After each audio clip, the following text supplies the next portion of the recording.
नमस्कार, आप देख रहे हैं 4 PM बिहार और मैं हूं अभिषेक मिश्रा। भारतीय जनता पार्टी की मुश्किल यह है कि नीतीश कुमार को भनक लग जा रही है बीजेपी किस जुगाड़ में है। भारतीय जनता पार्टी क्या क्या खेल कर सकती है, नीतीश कुमार को इसका पता चल जा रहा है। नीतीश कुमार बीजेपी के चाणक्य पर भारी पड़ रहे हैं। अगले साल देश में लोकसभा के चुनाव हैं। 2023 को भी चुनावी साल कहें तो कोई दिक्कत नहीं है। चुनाव की तैयारियों के लिहाज से 8-10 महीनों का वक्त बहुत कम होता है, वो भी लोकसभा चुनाव की तैयारियों के लिहाज से। अब ऐसे में जब अगले साल चुनाव होने हैं तो 2023 चुनावी साल ही है और चुनावी साल में नीतीश कुमार कई बार ये साबित कर चुके हैं कि वो भारतीय जनता पार्टी के चाणक्य अमित शाह पर भारी पड़े हैं।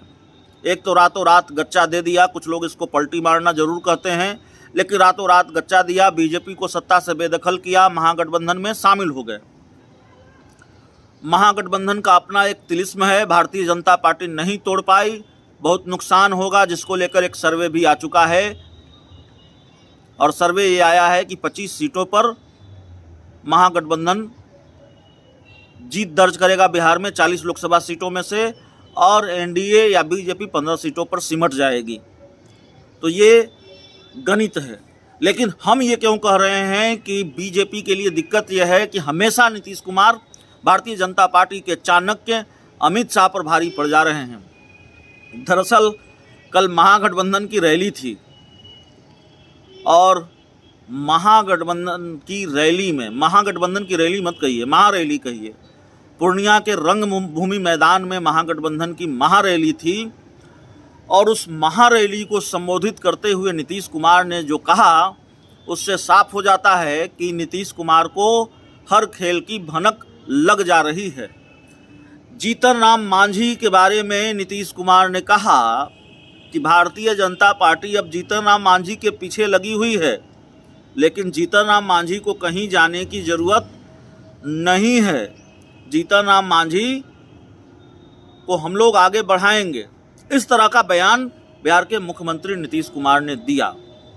तो भारतीय जनता पार्टी जीतन राम मांझी पर डोरे डाल रही थी, ऐसी खबरें भी सामने आ रही थी। जीतन राम मांझी के जो बयान थे वो भी कई बार इशारा कर रहे थे कि मांझी कहीं पलटी तो नहीं मारेंगे। वैसे मांझी के पास सिर्फ 4 ही विधायक हैं और ये खबर आ रही थी कि कहीं पलटी तो नहीं मारेंगे जीतन राम मांझी। वो कह रहे थे कि मेरा बेटा भी सबसे ज़्यादा पढ़ा लिखा है, उसको भी मुख्यमंत्री बनना चाहिए, वो भी मुख्यमंत्री का दावेदार क्यों नहीं है।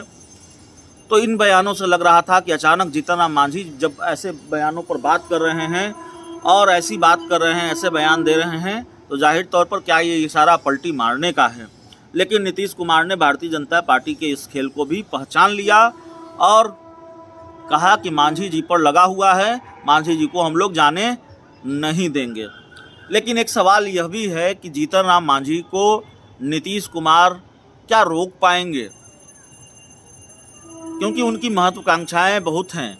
वो बेटे को मुख्यमंत्री बनाने की बात करते हैं। एक मामूली डिमांड कोऑर्डिनेशन कमेटी की जीतन राम मांझी की, एनडीए में माफ़ कीजिएगा महागठबंधन में कोऑर्डिनेशन कमेटी होनी चाहिए, जिसकी मांग दूसरे राजनीतिक दल भी कर रहे हैं महागठबंधन के, वो अभी तक नहीं बना है। जीतन राम मांझी ने कहा एक और मंत्रालय मिलना चाहिए था, एमएलसी की सीट मिलनी चाहिए थी, वो भी मांग नहीं मानी गई, उसको भी बहुत गंभीरता से नहीं लिया गया। कई बार जीतन राम मांझी नाराज हो जाते हैं,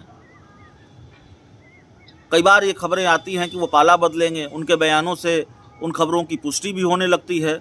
लेकिन फिर जीतन राम मांझी ने यह स्पष्ट कर दिया है कि मौजूदा वक्त में वो नीतीश कुमार के साथ है, क्योंकि नीतीश कुमार को उन्होंने पीएम मटेरियल बता दिया है।